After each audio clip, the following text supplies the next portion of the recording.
Self-sabotage comes from belief systems. What you believe about your life is what you will make true about your life. That's why it's so crucial to be aware of these outdated narratives and have the courage to change them. Maybe you have gone through the majority of your life believing that a standard $50,000 per year salary at a decent company is the most you'll ever be capable of. Maybe you've spent so many years telling yourself, I am an anxious person. Meaning, meaning, meaning I'm reading for a while. In a little bit, Mimi. Okay, you can stay there, covering a third of the screen. You- Maybe you've spent so many years telling yourself, I am an anxious person. You started to actually identify with it, adopting anxiety and fear into your belief system about who you fundamentally are. Maybe you were raised in a close-minded social circle or an echo chamber. Maybe you did not know that you could question or arrive at new conclusions about politics or religion. Maybe you never thought you were someone who could have great style, feel content, or travel the world. In other cases, your limiting beliefs might come from wanting to keep yourself safe.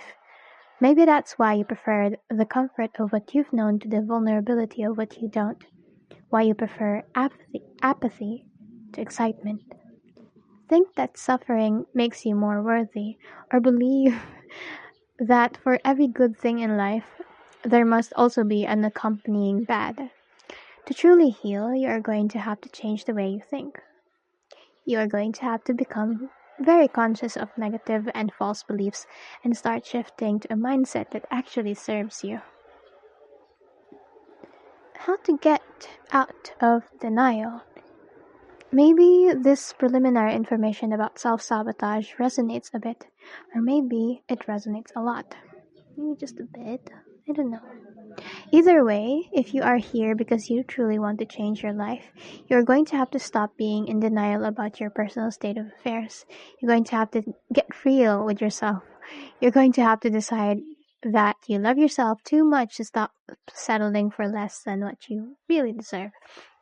If you think that you could be doing better in life, you might be right. If you think that there is more than you are here to accomplish, you might be right. If you think that you are not being your authentic self, you might be right.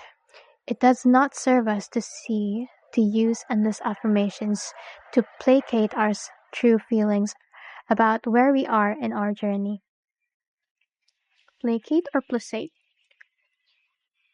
When we do this, we start dissociating and get stuck. In an effort to love ourselves, we try to validate everything about who we are, yet those warm sentiments never quite seem to stick, only ever temporarily numbing the discomfort. Why don't they work? Because deep down, we know we are not quite being who we want to be. And until we accept this, we are never going to find peace. When we are in denial, we tend to go into blame mode. We look for anyone or anything to explain why we are the way we are. Then we start justifying. If you have to constantly, on a near daily basis, rationalize why you're unhappy about your life, you're not doing yourself any favors. You're not getting any closer to creating the lasting change that you so deeply desire. The first step in healing anything is taking full accountability. It is no longer being in denial about the honest truth of your life and yourself. It does not matter what your life looks like on the outside. It is how you feel about it on the inside. It is not okay to be constantly stressed, panicked, and unhappy. Something is wrong, and the longer you try to love yourself out of realizing this, the longer you are going to suffer. The greatest acts of self-love is to no longer accept a life you are unhappy with. It is to be able to state the problem plainly and in a straightforward manner. That is precisely what you need to do to continue truly uprooting your life and transforming it. It is the first step towards real change. Well, I have the Bible. But this is also insightful. Take a piece of paper and a pen and write down everything you aren't happy with. Okay, I can do that. Write down very specifically every single problem you face. If you are struggling with finances, you need a very clear picture of what's wrong. Okay, let's go along with this activity. Uh, what was what was the author trying to say? Problem you face. Okay, picture of what's wrong. What's wrong? Write down every debt, every bill, every asset, and every bit of income. If you're struggling with self-image, write down exactly what you dislike about yourself.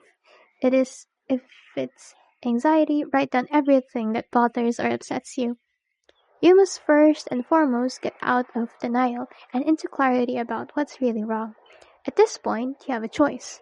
You can make peace or you can commit to changing. The lingering is what is keeping you stuck. Okay? The path begins right where you are now. Well, it's 5:30. I have a meeting. I will stop here.